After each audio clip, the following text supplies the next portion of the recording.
సర్వకృపానిధి అయిన దేవుడు, సర్వశక్తిమంతుడైన దేవుడు, సర్వోన్నతుడైన యేసుక్రీస్తు ప్రభువు నామమున అందరికీ వందనాలు. దేవునికి స్తోత్రాలు. ఆ గొప్ప దేవుడు మనలందరినీ ప్రేమించి తన కృప చొప్పున మరొక నూతన దినమును మనకు అనుగ్రహించినందుకు సమస్త మహిమ, ఘనత, ప్రభావములు యేసుక్రీస్తు ప్రభువుకే చెందునుగాక. ఆ గొప్ప దేవుడు ఈ నూతన దినం కొరకు మనకు అనుగ్రహించిన దేవుని వాగ్దానము, కృపావార్త. యోబు గ్రంథము 5వ అధ్యాయము 21వ వచనం. నోటి మాటల చేత కలుగు నొప్పి మీకు కలుగకుండా ఆయనే నిన్ను చాటు చేయును. ప్రళయము వచ్చినను నీవు దానికి భయపడవు. దేవునికి స్తోత్రం కలుగునుగాక, దేవునికి మహిమ కలుగునుగాక. నా ప్రియమైన సహోదరి సహోదరులారా, మన దేవుడు ఎంత గొప్ప దేవుడండి. మనల్ని ప్రేమిస్తున్న దేవుడు ఈ దినానికై మనకిచ్చిన వాగ్దానం. నోటి మాట వలన కలుగు నొప్పి కూడా మనకు కలుగకుండా ఆయన కాపాడుతారు, చాటు చేస్తారు.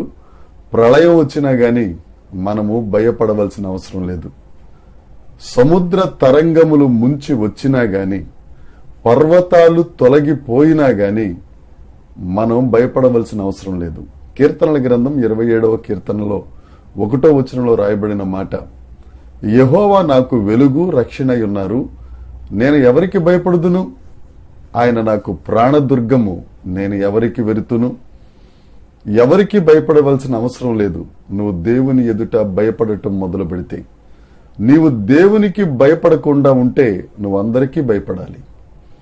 ఆ దేవుడు చెప్తున్నాడు, నీవు నా యందు భయభక్తులు కలిగి ఉంటే ప్రళయం వచ్చినా గాని నీవు భయపడవలసిన అవసరం లేదు. మనం చదువుకున్న ఈ వాగ్దాన వాక్యంలో నోటి మాటల చేత కలుగు నొప్పి నీకు కలుగకుండా నిన్ను కాపాడి నేను చాటు చేస్తాను. నోటి మాటలు అవి కత్తిపోటు వంటి మాటలు. ఆ నాలుక కింద విష సర్పముందని పరిశుద్ధ లేఖనం చెప్తుంది. ఒక దెబ్బ కొట్టినా పర్వాలేదు గాని ఒక మాట తగిలితే మాత్రం అది మరణించేటంత వరకు ఆ బాధ తొలగిపోదు. దెబ్బ వలన కలుగు నొప్పి ఉపశమనం కలుగుతుంది గాని నోటి మాట హృదయాలను బద్దలు కొడుతుంది. దేవుడి దినాన్ని నీతో వాగ్దానం చేస్తున్నాడు.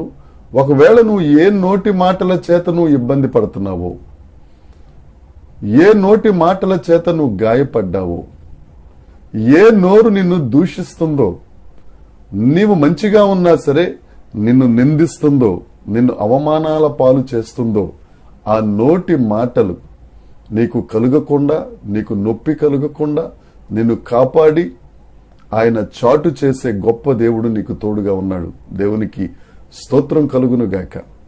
ఆ నోటి మాటల నొప్పి వలన వచ్చు ప్రళయమైనా గాని నువ్వు భయపడవలసిన అవసరం లేదు.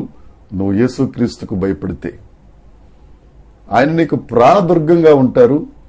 నీవు వెరవవలసిన అవసరం లేదు.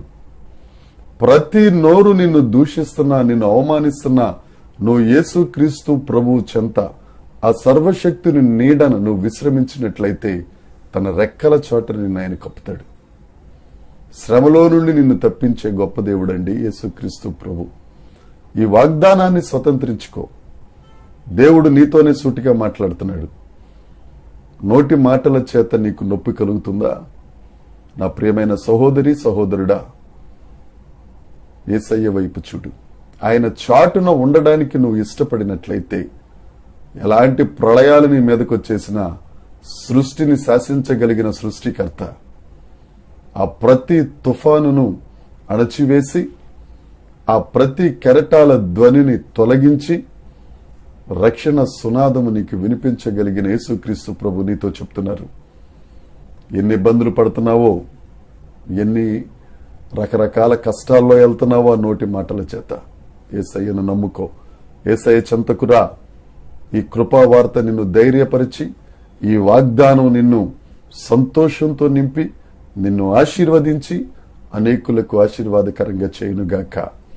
దేవుని కృప మనందరికీ తోడై ఉండునుగాక. దేవుని నామమున మీ అందరికీ వందనాలు తెలియచేస్తూ ఈ ఆశీర్వాదమును స్వతంత్రించుకోనండి. యేసు నామమే మహిమపరచబడునుగాక. ఆమేన్, ఆమేన్, ఆమేన్.